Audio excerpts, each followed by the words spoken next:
edition.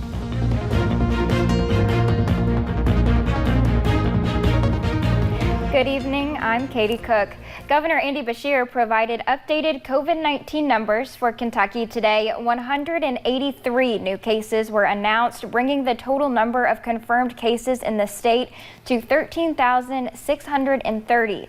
The governor also announced 2 new deaths, and now 524 Kentuckians have lost their lives to the virus. 3,530 people have recovered. And for more information on COVID-19 in Eastern Kentucky, you can go to our website, WIMT.com. Back in March, we brought you a story of one London business closing its doors due to the COVID-19 outbreak, but WIMT's Camille Gear found out how they plan to reopen to the public safely. For the last 3 months, these trampolines have looked a little different. When the governor said we had to close down, it was very concerning. A trampoline park is a business that does the best from the cold months all the way through the end of school. So this hit us at the absolute worst time that it could possibly hit us. But on Wednesday, Raid Trampoline Park in London opened its doors once again. We always knew we would reopen, just uncertainty. We didn't know when we would reopen. Under what premises that we would reopen. But we're very happy to be reopened. With extra safety precautions in place. We've made a lot of changes as far as trying to keep people safe. We have purchased 2 fogging systems, which is for extra cleaning, and this puts out a mist that kills viruses, including COVID-19 on contact. And of course, their customers could not be more excited. They're really happy we're back open. They're really happy to get the kids out of the house and let them do some physical activity. All just trying to have some fun while still staying safe. In London, Camille Gear, WIMT, Mountain News.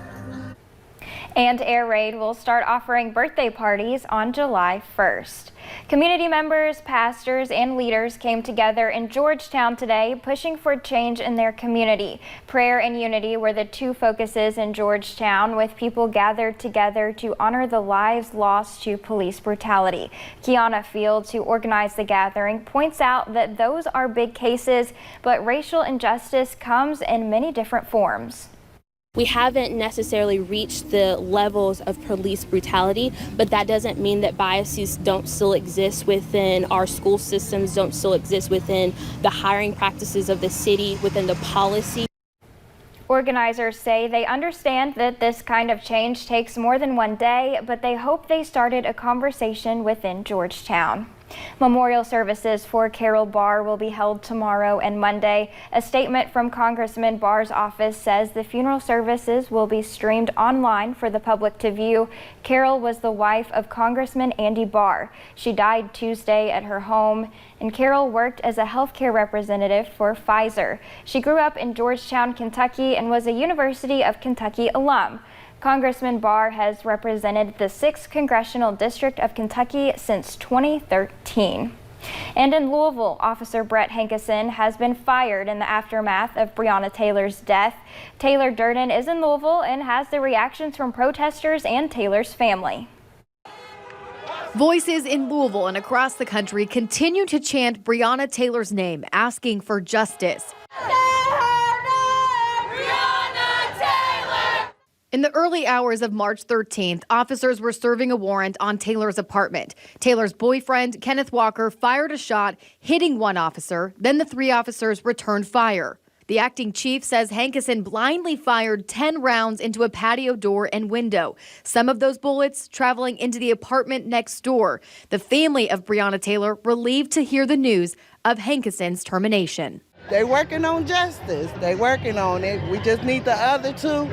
And then we got to work on the world coming together as one and working on the officers as basically retraining the officers, better justice. Family attorney Lenita Baker says it's just one step towards justice. We still think that other officers should be held accountable as well, and we still do want for charges to be brought. And protesters agree. Every time someone is killed, someone has to be punished, and to shoot blindly into a house is just, it's ridiculous. In a pre-termination letter, Interim Chief Robert Schroeder says Hankison violated 14 counts of standard operating procedure.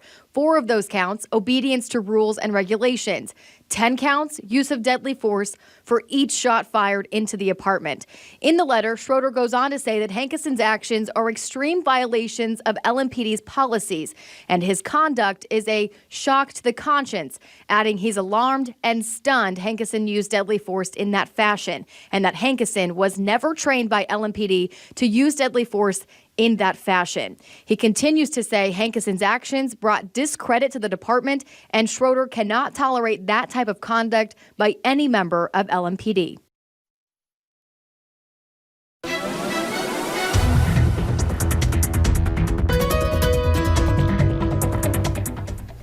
Well, a few of us are still dealing with those rain showers that we saw earlier this afternoon, but most of us now seeing beautiful conditions. If you look behind me at our WYMT studio camera, I mean, you can just see beautiful conditions there. I mean, we're definitely seeing a little bit of cloud cover, but just those nice puffy cumulus clouds up in the sky and plenty of sunshine. But you can see just a few stray chances still straggling out there. Now, these do look to kind of be hanging around by that Kentucky, Virginia, Tennessee border. So if you are more towards that southern border, you probably have better chances of still seeing some rain within the next couple of hours. Temperatures really got nice and warm today. I mean, we saw temperatures get into those mid, even upper 80s in some spots. Other spots, especially where they saw a little bit more of that rain, more south, a little bit cooler, only in those lower 80s, but all of us still saw that nice warm weather today, and we're just going to continue to see those rain showers for a little bit here lingering, but then they look to kind of start to die off, and then we'll be seeing dry conditions as we head into those later evening hours tonight. Katie? All right, thank you, Brooke. The Floyd County Farmers Market is underway, and vendors are welcoming new people every Saturday. WYMT's Dakota Makers checked it out today and has more. For the past 3 weeks, the Floyd County Farmers Market has seen an increase of customers. I think a lot of it comes down to the buy local thing. Everyone's wanting to stay close to home, and so everybody likes fresh peas and the gardening, so it gets people excited. On Saturday, the senior citizens could use their vouchers from the state for healthy food. The farmers market added an extra surprise to the $30 voucher. We give $10 extra to the seniors, so they're able to buy $10 more, so $40 worth of vegetables. The added $10 could be used to buy treats, or crafts or baked goods. For vendors like Bennett Howard, she enjoys the customers. I see a lot of the same people every week. I have regular customers that know me, but I do get a lot of new customers too. It is more than just vegetables to the market. You meet people and you get to know people, and they look forward to seeing each other, and that's kind of what that's what we like about the market. Staying 6 feet apart and offering a hand washing station to help keep everyone safe. There's opportunities for them to stay clean, and we wipe our tables and wash our hands, and so we're making the effort to try to stay clean. Making sure everyone can enjoy the environment while keeping their distance. All summer long. In Floyd County, Dakota Makers, WYMT Mountain News. The farmers market is open every Saturday from 9 to 1. One Elkhorn City family is helping the community find a little escape. Brooke Taylor and her husband Stephen organized a golf cart scavenger hunt, sending out text messages to a group of people, then waiting as they zoom around the city to find the things mentioned and respond with a selfie.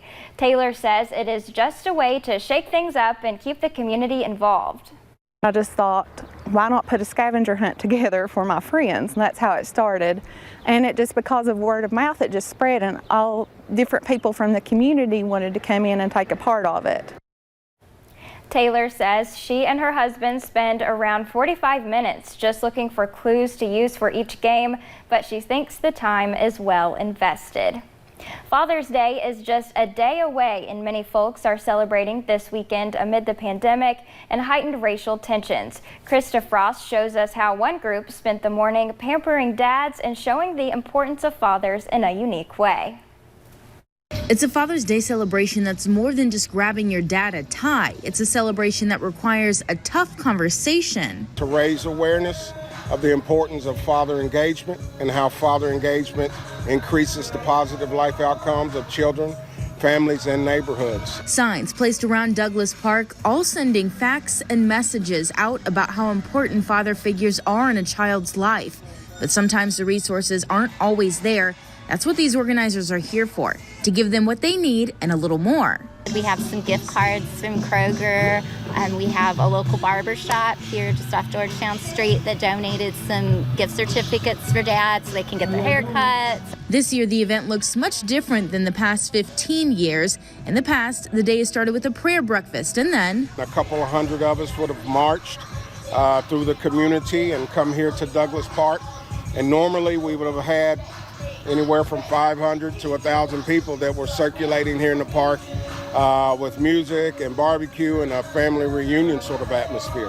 COVID-19 changed how they do things this year, but something that won't change, that sense of family and community support. Given what's going on in the world, we know that fathers, when they're in homes, those children are stronger, those families are stronger, their resilience is higher, and we need that resilience these days based on what so many of our African American families are feeling and experiencing. In Lexington, Krista Frost, WKYT. Organizers say today's Daddy Drive-Thru was a unity event meant to bring together all of the community. Mayor Linda Gorton and Chief Lawrence Weathers were in attendance. Coming up on Mountain News Weekend Edition, policing reforms and racial equality are pivotal discussions on Capitol Hill and in Richmond. We take a look at where Virginia lawmakers stand on these issues.